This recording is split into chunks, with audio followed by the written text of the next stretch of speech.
Automašīnu skrejienu pa reģionālo autoceļu P32 pirms Skrīveriem sabremzē ātrumu ierobežojumu un ceļzīmi, kas vēsta par remontdarbiem. Nekāds remontdarbs gan šeit nenotiek, viens no diviem tiltiem par Maizītes upi nav izturējis intensīvo satiksmi, un tilta ietve kopā ar margām un sijām vienkārši iekritusi upē. Kā e-pasta vēstulē skaidro uzņēmums Latvijas valsts ceļi, citēju, pieaicinātie eksperti atzinuši, ka ietves konstrukciju savienojošās ankuru detaļas bija stipri sarūsējušas un transporta radītās vibrācijas rezultātā ietve nokrita. Eksperti devuši atzinumu, ka tilta nespēja ir atbilstoši ikdienas satiksmes slodzēm. Citāta beigas. Nokritušās ietves vietā šodien uz tilta izvietoti betona norobežojumi. Gājējiem slēgta arī otra ietve. Šāda situācija iedzīvotājiem par savu un īpaši bērnu drošību liek raizēties vēl vairāk.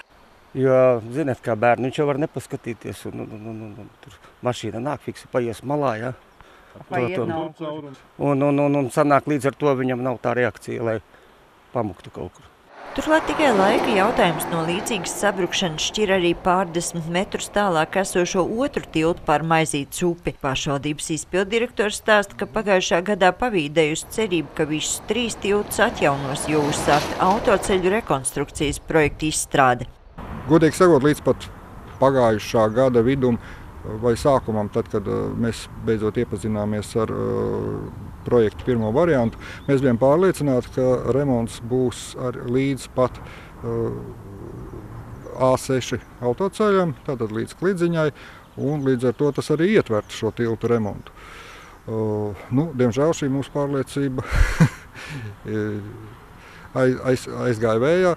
Arī par tiltu, kur sagruva ietve remontdarbiem, pārliecības vēl nav. Mums atsūtītajā komentārā teikts, ka tuvākajā laikā betona bloki tiks izvietot arī otrā tilta pusē, bet būvniecības darbus atbilstoši ekspertu sagatavotajām rekomendācijām varēšot plānot vien tad, kad tam būs pieejams finansējums. Šogad tiltu atjaunošanai un pārbūvēji atvēlēts 6,4 miljonu eiro, bet nepieciešami vismaz 166,4 miljonu eiro.